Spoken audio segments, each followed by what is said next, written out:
नमस्कार, म आचार्य रुद्रप्रसाद घिमिरे बोल्दैछु।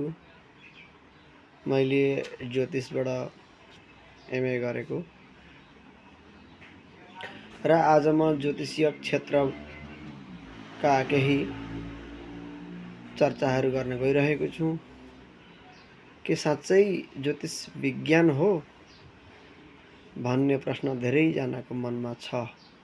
हाम्रो गाउँघरमा यो बाहुनले यत्तिकै भनेका, ज्योतिषीहरूले यत्तिकै भनेका, यसो गर्दा नि पूजा गर, उसो गर्दा नि उसो गर भनेर यत्तिकै अल्मलिएका भन्ने भावना धेरैजनाको मनमा छ र म यो भावनालाई हटाउन चाहन्छु। किन भन्नुहुन्छ भने हेर्नुहोस्, हामी पञ्च प्रकृति पूजा गर्ने शुद्ध सनातनी हिन्दू धर्मावलम्बी हौँ र यो समूह भारत, नेपाल, अदर कन्ट्रीमा मात्रै होइन, पुरै वर्ल्डमै ज्योतिषलाई मान्ने जिज्ञासुहरू छन्, मान्दछन् र यो ज्योतिषलाई मानेर आफ्नो जीवनलाई अगाडि बढाइरहेका छन्। धेरै कुराहरूलाई लिएर कसैले ज्योतिषलाई मानेका छन्, कसैले ज्योतिष र वास्तुद एउटालाई मानेका छन्, कसैले अङ्क ज्योतिषलाई मानेका छन्, कसैले अङ्क ज्योतिष, वैदिक ज्योतिष र वैदिक वास्तु अथवा साइन्टिफिक मोडर्न वास्तु यी चारैवटालाई पनि मानेका छन्। कसैले फेरि जस्तै कि जापानमा, चाइनामा, युरोपियन कन्ट्रीहरूमा मैले धेरै मात्रामा युरोपियन कन्ट्रीबाट, जापानबाट, चाइनाबाट कन्सल्टेन्सी गरेको, भिजिट गरेको देख्न पाएँ अनलाइन प्रत्यक्ष रूपमा। जुन सरले, टिचरले, गुरुजीले हामीलाई ज्योतिष अध्ययन गराउनु भयो, उहाँहरू बसेर अनलाइन सिस्टममा आधी घन्टा 1 घन्टा बसेर टेबल ठोकेर उनीहरूसँग ज्योतिष सम्बन्धित कुराहरू गर्नुहुन्थ्यो र बाहिरको मान्छेले चाहिँ यसरी ज्योतिषलाई बुझेर जानेर आफ्नो जीवनलाई अगाडि बढाइरहेको छ। त हामीले चाहिँ किन अवहेला गरेका? यो त हाम्रा ऋषिमुनिहरूले दिएर गएको ज्ञान हो,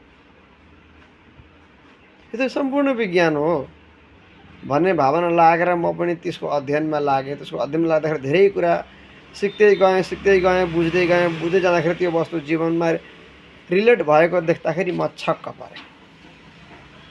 होइन, साँच्चै नै यो त विज्ञान, अद्भुत विज्ञान पो रहेछ त, यो त गुप्त विज्ञान पो रहेछ त। त्यसलाई अङ्ग्रेजीले अकल्ट साइन्स भन्दो रहेछ।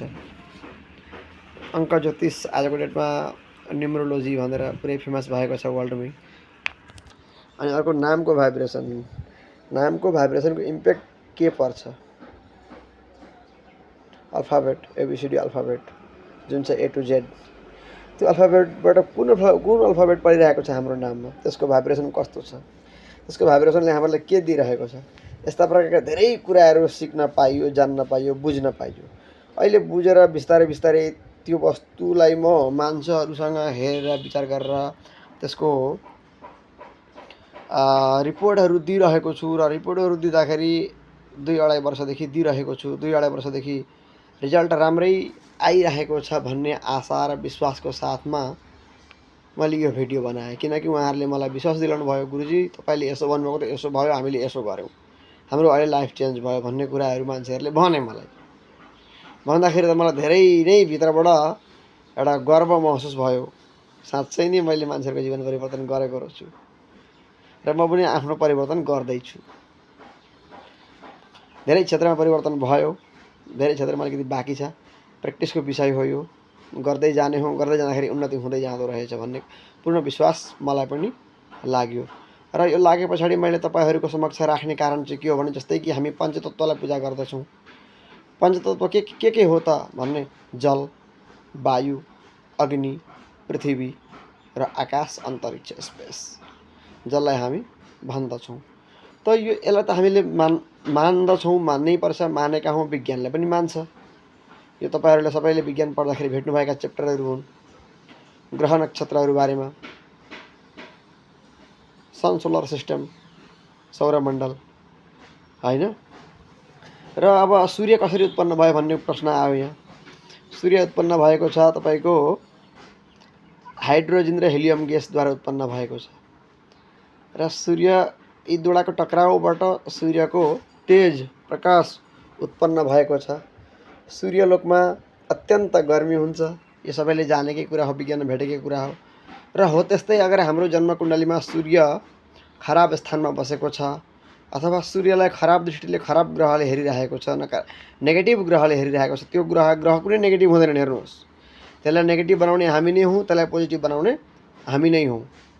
र हामीले जसो जसो गरेर अवेयर नभइकन अगर हामीले नेगेटिभिटी माइन्ड बनायौँ, नेगेटिभिटी भाव बनायौँ, नेगेटिभिटीको विचार बनायौँ, नेगेटिभिटीको काम गऱ्यौँ भने हामीहरूलाई ती ग्रहहरूले उनीहरूको दशा महादशा अन्तर्दशा तिनीहरूको गोचरको समयमा, ट्रान्जिटको समयमा तिनी ग्रहहरूले हामीहरूलाई धेरै मात्रामा डिस्टर्बेन्स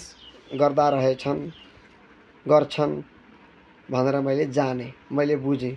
मान्छेहरूको जीवनमा त्यसको इम्प्याक्ट परेको देख्न पाएँ, नेगेटिभ या पोजिटिभ, इङ्ग्लिड नो इङ्ग्लिड दुवै प्रकारले मैले देख्न पाएँ। र म पनि तपाईँहरूलाई सुधार्छु भन्ने पूर्ण आशा र विश्वासको साथमा यो भिडियो बनाउँदैछु। पञ्चतत्त्वलाई हामी मान्दछौँ, पञ्चतत्त्वका नाम अघि मैले भनिसकेँ तपाईँहरूलाई। र त्यो पञ्चतत्त्वसँग यी 9वटा ग्रहहरूले खेल्दा रहेछन्। अनि हामी पञ्चतत्त्वलाई मान्दछौँ किनकि पञ्चतत्त्व नभइकन हाम्रो शरीर नै उत्पन्न हुँदैन, हाम्रो शरीर नै चल्दैन, त्यसको असर त पर्दो रहेछ। त त्यही सूर्य खराब हुँदाखेरि हाम्रो शरीरमा हड्डी सम्बन्धित रोग आदि आउने, पितासँग राम्रो सम्बन्ध नबनिने, सरकार सम्बन्धित क्षेत्रमा हाम्रो अफिसियल कामहरू हतपत्त नहुने, अथवा हाम्रो एउटा जुन चाहना हुन्छ, चाहे व्यवसायको क्षेत्रमा होस्, चाहे जब नोकरीको क्षेत्रमा होस्, हामीहरूलाई चाहिन्छ के त आजको डेटमा लिडरसिप। हामीले हाम्रो लिडरसिप भेटिनौँ भने हामीले जीवनमा केही पनि गर्न सक्दैनौँ आजको डेटमा। किनभने लिडरसिप भएन भने त हामी कसैको तल अन्डरमा काम गर्नुपर्ने हुन्छ, चाहे व्यवसायको क्षेत्रमा होस्, चाहे कर्मको क्षेत्रमा होस्, कुनै पनि क्षेत्रमा। र हामीले हाम्रो व्यवसायलाई बढाउनै पर्छ कुनै पनि हालतले। हामीले हाम्रो व्यवसायलाई बढायौँ भने हामीले जीवनलाई सार्थक बनाउन सक्दछौँ, हाम्रो घर राम्रो बनिन्छ, हामी रोगबाट मुक्त हुन्छौँ। सूर्य बिग्रियो भने हाम्रो हड्डी सम्बन्धित प्रब्लम हुन्छ, हड्डी भाँचिने, हड्डी टुट्ने, हड्डी सम्बन्धित रोग लाग्ने, लड्ने, ठेस लाग्ने, चोट लाग्ने हो यस्तो प्रकारका। र तपाईँहरू धेरै जानकारीको लागि मसँग आएर सम्पर्क गर्नुहोला। म तपाईँहरूलाई अवश्य यसको फलीभूत गराउनेछु तपाईँहरूलाई, र तपाईँहरूले आफ्नो जीवनलाई सार्थक बनाउनु हुनेछ। आउनुहोस्, धनश्री घाटमा म बसेको छु, मेरो अफिस धनश्री घाटमै छ। सम्पर्क गर्नुहोला, मेसेन्जरमा नम्बर छोड्नुहोला, अवश्य बात गरिन्छ। हर हर महादेव।